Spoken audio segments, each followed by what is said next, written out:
The real test of power is what you do when no one can challenge you.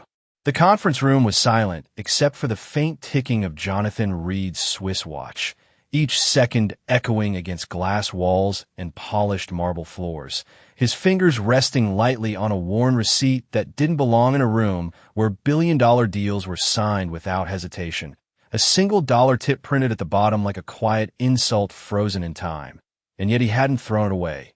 Not after all these months. Not after everything that followed, because something about that night refused to leave him, something about her. And as he leaned back in his leather chair, eyes distant, the memory pulled him under again, back to a dimly lit restaurant on the edge of Manhattan, where rain tapped softly against the windows, and Emily Carter moved between tables with a kind of quiet precision that most people never noticed, her steps measured, her posture calm, her eyes observant but never intrusive, the kind of presence that blended into the background unless you were looking closely, and Jonathan wasn't looking at first. Not really, he was too busy with his guests. Men in tailored suits discussing investments, leverage, numbers that shifted like chess pieces, and somewhere in the middle of it all, Emily refilled his glass without a word, her movements smooth, efficient, invisible, just the way people like him expected, just the way the world had trained her to be, unnoticed until needed, dismissed once finished, but there was something else, something subtle in the way she paused for half a second longer than necessary when one of his associates made a careless remark about people like her, not enough to confront, not enough to react, just enough to register. And then she was gone again like nothing had happened, like she hadn't heard a word, and that was the moment Jonathan decided to play his game, the quiet test he had used 100 times before, the one he believed revealed everything about a person, how they handled disrespect when it came, wrapped in politeness, how they responded when power tilted just slightly out of balance, and when the bill arrived, heavy leather folder. Placed neatly at the edge of the table, he signed without hesitation, his pen gliding across the paper, precise, controlled, and then he reached into his wallet and placed a single dollar inside, deliberate, calculated, almost bored, before sliding it back toward the edge where she would find it. And for a moment, nothing happened. The conversation continued. Laughter, glasses clinking, the soft hum of wealth filling the air, until Emily returned, her hand steady as she picked up the folder, her expression unchanged, no flicker of surprise, no hint of offense, just silence. And that silence lingered longer than it should have, stretching into something heavier, something unexpected, because instead of walking away, she paused, set the folder back down in front of him, and without a word, placed a small folded note on top of it, her eyes meeting his for the first time, not challenging, not submissive, just steady. And then she turned and walked away, leaving behind something far more dangerous than anger, something Jonathan Reed had never quite learned how to measure. And as his fingers moved slowly toward that note, the room seemed to quiet in a way he couldn't explain, as if for the first time, the test wasn't his anymore. Jonathan did not open the note right away, his fingers resting on the folded paper as if it carried more weight than it should, his associate still talking, still laughing, unaware that something small had just shifted in the room, something invisible but undeniable, and for a moment he almost ignored it, almost slipped it into his pocket like every other insignificant thing in his life. But curiosity had always been his weakness, the one habit that built his empire and now quietly challenged it. So he unfolded the paper slowly, expecting a complaint, a reaction, maybe even a passive-aggressive remark disguised as politeness. But what he read was neither. It was precise, almost clinical, written in clean, steady handwriting that did not belong to someone shaken or offended. People who test others to measure worth usually reveal their own first, and beneath it, second line, smaller, almost like an afterthought. Respect is not a transaction, sir. It is a reflection.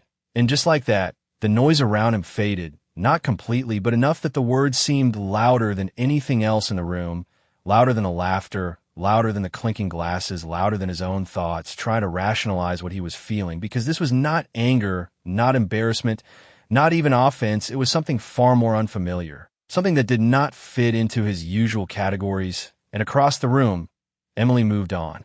to another table as if nothing had happened, her posture unchanged, her expression calm, her attention already elsewhere, not watching him, not waiting for a reaction, and that, more than anything, unsettled him, because everyone waited for his reaction, everyone measured themselves against his approval.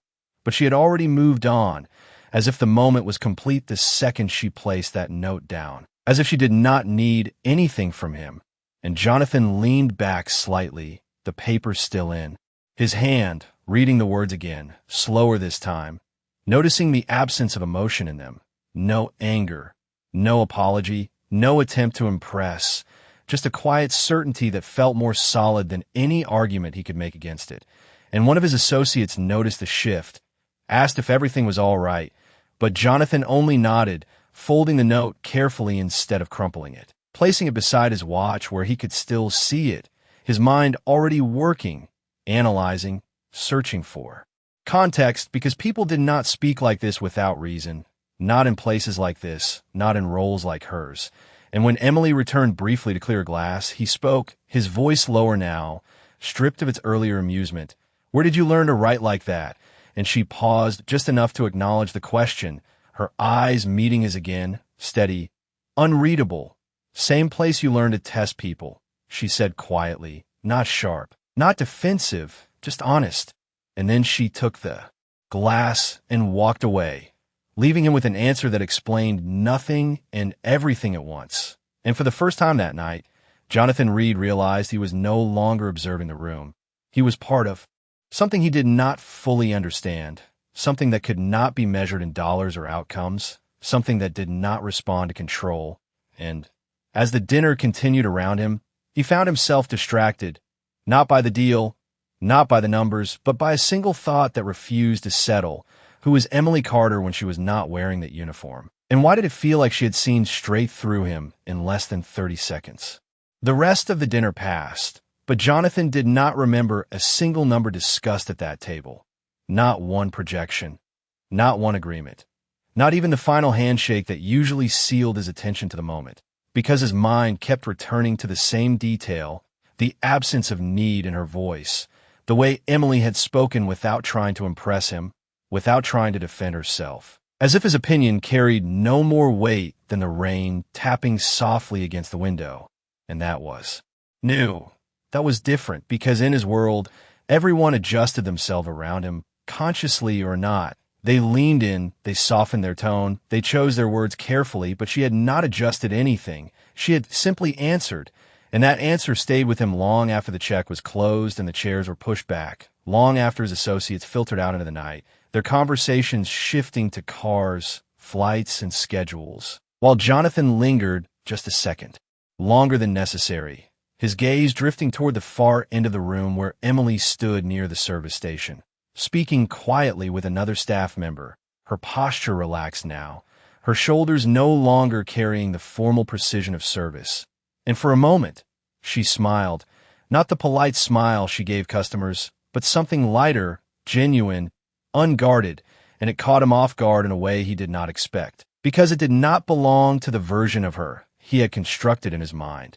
The quiet observer, the composed waitress, the woman who wrote sentences sharp enough to cut through his assumptions, and yet there it was, simple and human, existing without his presence, without his influence, and that detail stayed with him as he finally turned and walked out into the cool Manhattan night, the air crisp against his skin, the city alive in the way it always was, indifferent to individual moments, indifferent to personal revelations. And his driver opened the door of the car without a word, as he always did.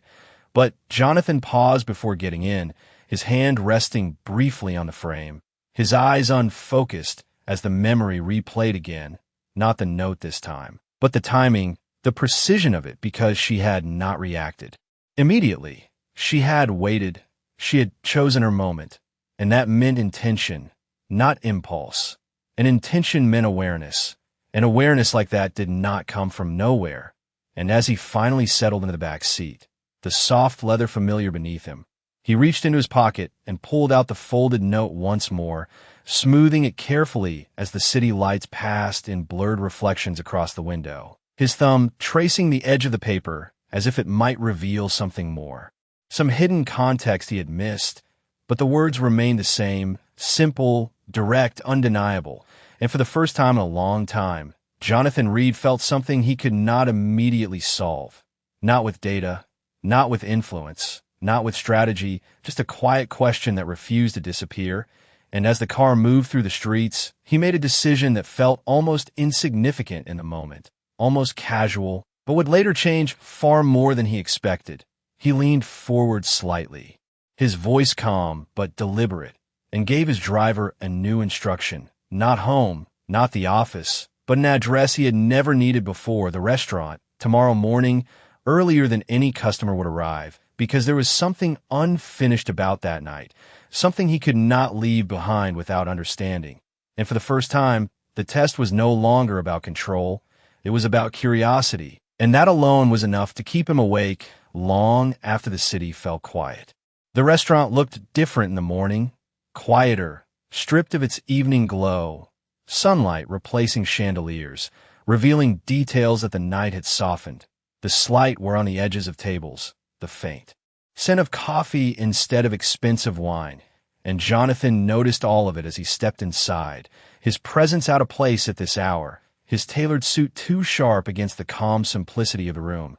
And for a moment, no one paid him any attention, which was rare, unfamiliar, almost uncomfortable, until the host glanced up and recognized him, posture straightening instantly, voice shifting, offering the kind of deference he was used to, but Jonathan waved it off with a small motion, his focus already moving past the front desk, scanning the room not for status, not for opportunity, but for her. And it took a second before he saw her near the counter, sleeves slightly rolled, hair tied back, pouring coffee into a ceramic mug, her movements slower than the night before, less rehearsed, more natural, and for the first time, she looked exactly her age, not defined by the uniform, not framed by expectation. Just a woman starting her shift, unaware that someone had returned for answers, and Jonathan approached without announcing himself, stopping just close enough for her to notice. And when she looked up, there was no surprise in her expression, no confusion, just recognition, calm and immediate, as if she had expected this, or at least was not surprised by it. And that alone shifted something in him again, because he was not used to being anticipated without effort. And for a moment, neither of them spoke, the silence stretching but not uncomfortable, simply present, until Jonathan broke it. His voice measured, stripped of its usual edge. "You left something unfinished last night." And Emily glanced at him briefly before setting the coffee pot down, her hand steady, her tone even. "No, I finished exactly what I needed to." And there it was again, that clarity, that absence of hesitation, as if every word had already been considered before it was spoken. And Jonathan felt the familiar instinct to challenge, to push, but it did not come as easily this time. Because this was not a negotiation. There was no leverage here, no structure he could rely on, just a conversation that did not follow his rules. And he shifted slightly, adjusting his approach without fully realizing it. "Then help me understand it," he said, not as a command, not even as a request, but something in between, something closer to curiosity than control. And Emily studied him for a brief second, not evaluating his wealth, not reacting to his status, but observing him the way she had the night before, quietly, precisely. And when she spoke, her voice carried the same calm certainty. "You thought you were measuring my reaction," she said, "but you were really showing your own." And the words settled between them without force, without accusation, just a simple statement that did not need emphasis. And Jonathan exhaled slowly, not in frustration, but in recognition, because there was truth there, uncomfortable but undeniable. And for the first time, he did not immediately defend himself, did not redirect, did not reframe the situation in his favor. Instead, he asked something he rarely asked anyone. And what did it show? And Emily did not rush to answer. She picked up the mug, took a small sip, then set it down again, her gaze steady as she met his. "That you're used to control," she said, "but not used to being seen without it." And that landed differently, deeper than the note, deeper than the moment before, because it was not about the action anymore. It was about him, stripped of context, stripped of advantage. And Jonathan stood there in the quiet morning light, realizing that whatever this was, it was no longer a test he could design. It was something he had already stepped into, without rules, without control, and for the first time he did not know how it would end. Jonathan did not respond immediately, and that alone marked a change, because silence had never been his strategy before. He filled space, controlled direction, shaped outcomes, but now he simply stood there, letting her words settle without interruption, without defense. And for the first time in a long time, he allowed a moment to exist without trying to own it, the morning light stretching across the counter between them, catching the edge of his watch, the same watch that had measured every second of his carefully constructed life. And yet here, it felt irrelevant, almost decorative, because time was not the variable he was calculating anymore. And Emily did not rush him. She did not press the point. She simply continued with her work, wiping the counter with slow, deliberate movements, as if the conversation had already reached its natural conclusion. And that, more than anything, unsettled him, because he was used to conversations that escalated, that negotiated, that resolved. But this one did none of those things. It simply existed, leaving him to decide what to do with it. And after a few seconds, he spoke again, his voice quieter now, not lacking confidence, but lacking something else, something sharper. "You talk like you have studied this," he said, not accusing, not doubting, just observing. And Emily paused briefly, her hand resting against the edge of the counter, her gaze lowering for just a moment before returning to him. "I did," she replied, simple, direct. And for a second, Jonathan waited for more, an explanation, a story, a justification, but none came. And that absence of elaboration felt intentional, like a boundary he had not been invited to cross. And naturally, he wanted to cross it, because unanswered questions had always been invitations in his world, doors waiting to be opened. But this one felt different, because pushing would not guarantee access.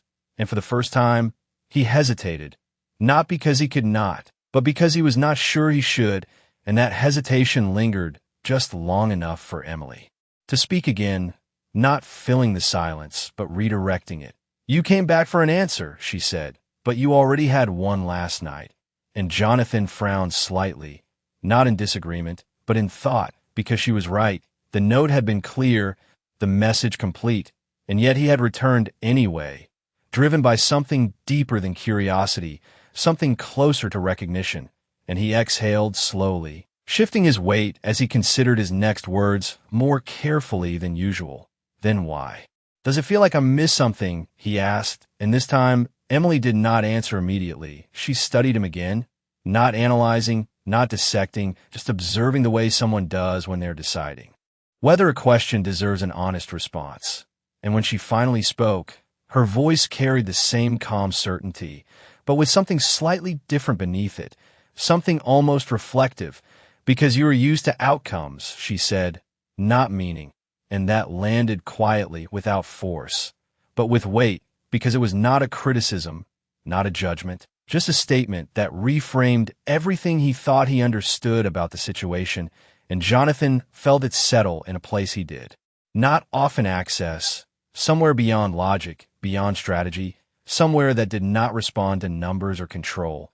And for a moment, he said nothing again, not because he had nothing to say, but because for once, he did not want to interrupt the truth of what had already been said. And as the silence returned, softer this time, less tense, more balanced, he realized something he had not expected when he walked in that morning. He was not here to win anything, not to prove anything, not even to understand everything. He was here because for the first time in a long time, someone had spoken to him without adjusting for who he was. And instead of resisting that, instead of correcting it, he found himself wanting to see where it would lead, even if it led somewhere he could not control. Jonathan remained where he was, but something in his posture had shifted, less rigid, less certain, as if the structure he usually relied on was no longer holding him in place. And for a man who had built everything on certainty, that feeling was unfamiliar, not uncomfortable exactly, but unsteady in a way he could not immediately correct. And across from him, Emily continued her work, not ignoring him, but not centering him either. moving through her routine with the same quiet precision. Pouring coffee for an early customer, exchanging a brief smile, returning to the counter, all without changing her rhythm to accommodate his presence.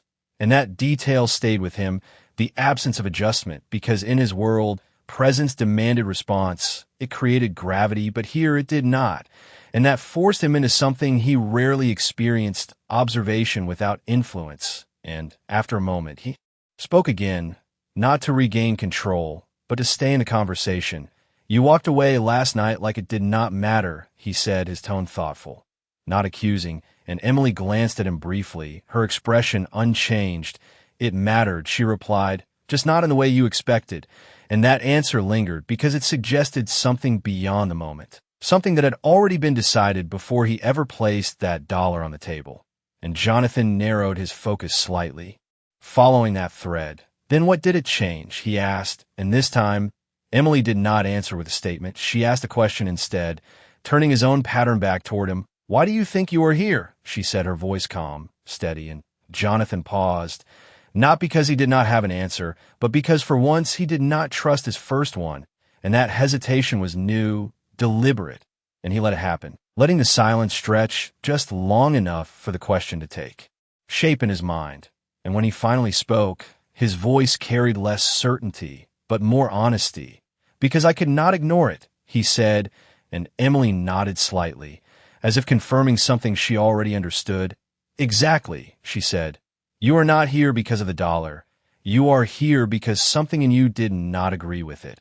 And that landed differently, not as a challenge, but as recognition, because she was not accusing him of anything. She was pointing to something he had not named, and Jonathan felt it clearly now.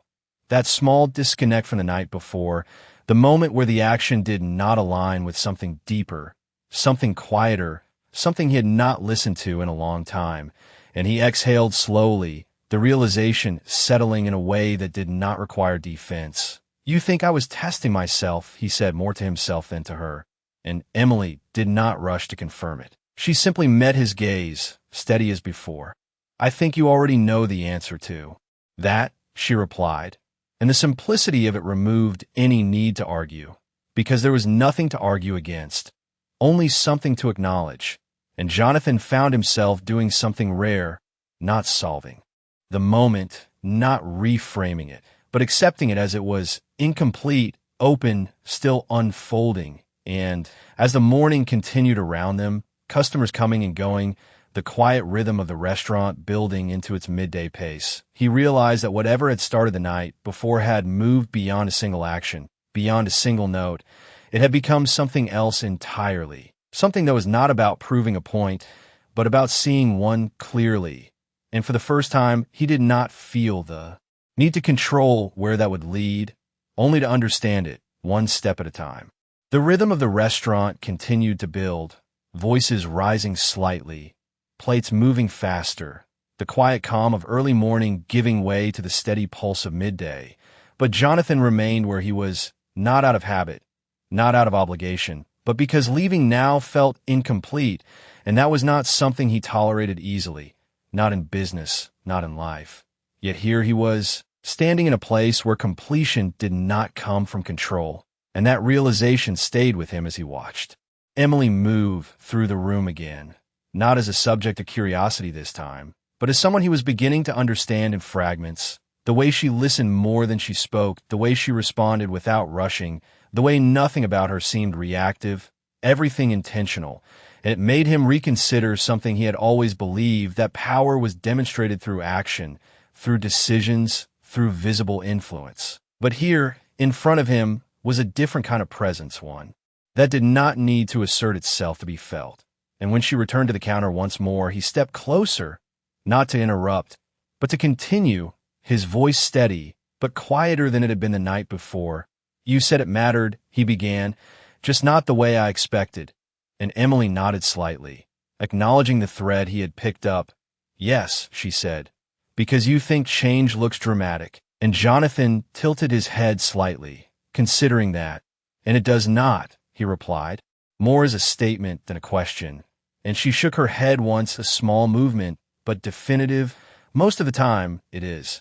Quiet, she said. It happens when no one is watching, when no one is clapping, when nothing external forces it. And her words were not delivered as advice, not framed as a lesson, just an observation. And Jonathan felt something shift again, because in his world, change was always visible, measurable, announced, but what she described existed outside of that structure, something internal, something that could not be tracked or validated. And he realized that was exactly what had happened to him. Not in the moment he placed the dollar on the table, not even when he read the note, but later in the silence that followed, in the way it stayed with him, in the decision to come back.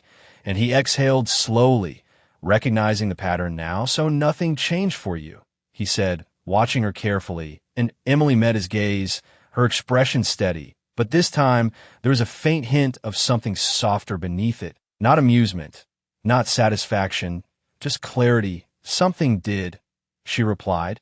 And he waited, not pushing, not interrupting, allowing her to finish on her own terms. You saw it, she said simply. And that was all. No elaboration, no explanation, just a statement that placed the responsibility back where it belonged. And Jonathan understood it immediately, because she was not talking about herself. She was talking about the moment, about the truth of it, about the fact that he had not ignored it, that he had returned, that he was standing here now asking questions instead of dismissing them. And for the first time, he did not feel the need to prove anything beyond that. Not to her, not to himself, just to acknowledge it. And as the realization settled, quieter than anything he was used to, he reached into his pocket again, pulling out the folded note, placing it gently on the counter between them. Not as a challenge, not as a test, but as something shared, something that no longer belonged to just one side of the moment. And Emily glanced at it briefly before. Looking back at him, her expression unchanged, but her presence steady. And in that small, silent exchange, something shifted again, not dramatically, not visibly, but enough that Jonathan Reed, a man who had spent his entire life defining value in numbers, began to understand something he could not measure. And for once, he did not try to. The note remained between them, small, ordinary, yet carrying a weight that neither of them tried to deny. And for a moment, the world around them seemed to fade again, not completely, but just enough that the noise became distant, secondary, as if the real conversation existed in the space between what had been said and what had not. And Jonathan did not reach for the paper this time. He left it there, untouched, a quiet acknowledgement that it no longer needed to be explained or defended. And Emily did not move it either. She simply let it exist, the way she had let every moment before it exist, without forcing direction, without demanding outcome. And that balance, that absence of urgency, created something Jonathan had rarely experienced, a conversation that was not about resolution, but about recognition. And as he stood there, he noticed something else, something subtle but unmistakable. The way the staff around her interacted with her, the brief glances, the small nods, the unspoken respect that did not come from hierarchy, but from consistency, from the quiet authority of someone who did not need to assert control to be understood. And it shifted his perspective again, because respect, real respect, did not move through titles or wealth. It moved through presence, through behavior repeated over time. And for the first time, he saw her not just as the person who had challenged him, but as someone who had built something unseen, something that did not rely on recognition. And he found himself asking a question that felt different from the ones before. Less about the moment, more about her. Why are you still here? He said. Not dismissive, not judgmental, just genuinely curious. And Emily glanced at him, her expression steady, but there was a slight pause before she answered. Not hesitation, but consideration, as if the question deserved accuracy. Because this is where I am right now, she said. Simple, unembellished. And Jonathan let out a small breath, almost a quiet laugh, not mocking, not dismissive, but surprised by the simplicity of it. That is not an answer, he said, and Emily met his gaze again, her tone unchanged. It is, she replied, just not the kind you are used to, and that landed with a familiar weight, because she was right again. He was used to explanations that justified position, that framed choices in terms of strategy or necessity, but she did not do that. She did not explain herself to validate his understanding.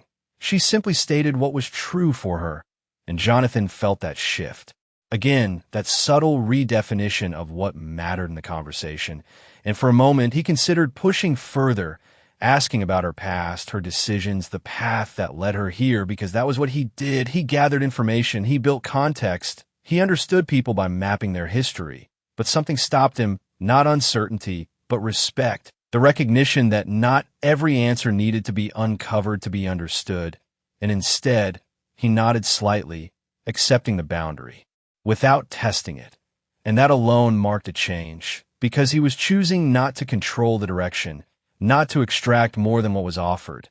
And Emily seemed to notice that, not in a visible reaction, but in the way her posture remained open, her presence unchanged, as if the space between them had adjusted again, becoming less about opposition and more about balance. And, as the moment settled, Jonathan realized something that had not been clear before. This was not about her teaching him anything, not intentionally, not directly. It was about him seeing something he had overlooked, something that had always existed outside his system of measurement. And as he stood there in a place that did not belong to his world, having conversation that did not follow his rules, he understood that whatever came next would not be decided by control, but by what he chose to do with what he had already seen. And for once, that felt like the only question that mattered.